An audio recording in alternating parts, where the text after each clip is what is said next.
Je jure de bien et fidèlement remplir ma mission, de l'exercer en toute impartialité, dans le respect de la Constitution, d'observer le respect du secret professionnel, de ne prendre aucune position publique, de ne donner aucune consultation à titre privé sur les questions relevant de la compétence de la Cour suprême et de me conduire en tout comme un digne et loyal magistrat. Messieurs les magistrats et récipiendaires, à l'appel de vos noms, levez la main droite et dites « je le jure ». Monsieur Patroma Tera, je le jure. Monsieur Moussa Diara, je le jure. Monsieur Mamadou Lamine Koulibaly.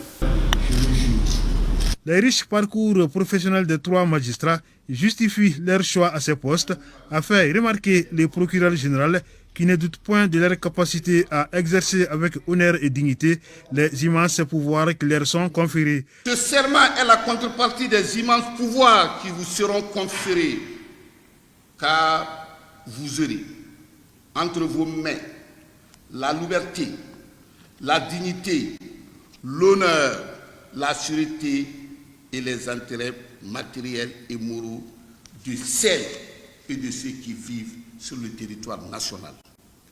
Cela explique et justifie les exigences que chacun peut avoir à votre égard.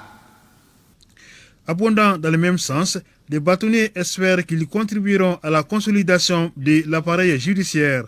Au sein de notre justice, malgré les nombreux efforts accomplis, les rangs sont aujourd'hui encore clairsemés en termes de compétences intrinsèques, de valeurs éthiques et professionnelles, et nous le ressentons au quotidien dans la qualité de nos prestations juridiques et judiciaires dans le prétoire.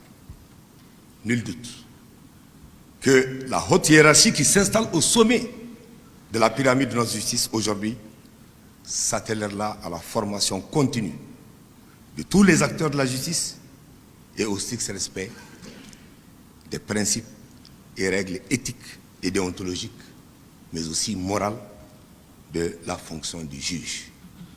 Les bâtonniers ont lancé le même appel à la trentaine de conseillers des sections judiciaires, administratives et des comptes, d'avocats généraux et des rapporteurs publics qui se sont eux aussi engagés dans le second dossier de l'audience à remplir leur mission en toute impartialité.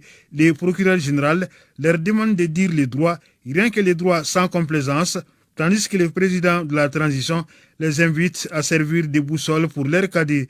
Chers magistrats promis, veuillez recevoir mes sincères félicitations et je voudrais cependant vous rappeler que la justice est à la croisée des chemins et que le besoin de justice est de plus en plus pressant au Mali. La Cour suprême étant la plus haute juridiction en matière judiciaire, administrative et des comptes, je vous demande de ne pas démériter, de servir d'exemple à vos cadets des cours et tribunaux, de faire la fierté de vos familles respectives et de constituer l'espoir du Mali-Croix. Le président du Conseil supérieur de la magistrature a signé les primitifs avant de lever l'audience. Auparavant, il avait fait observer une minute de silence à la mémoire des victimes des attaques de Djalassagou, Djandjoli et d'Insagou.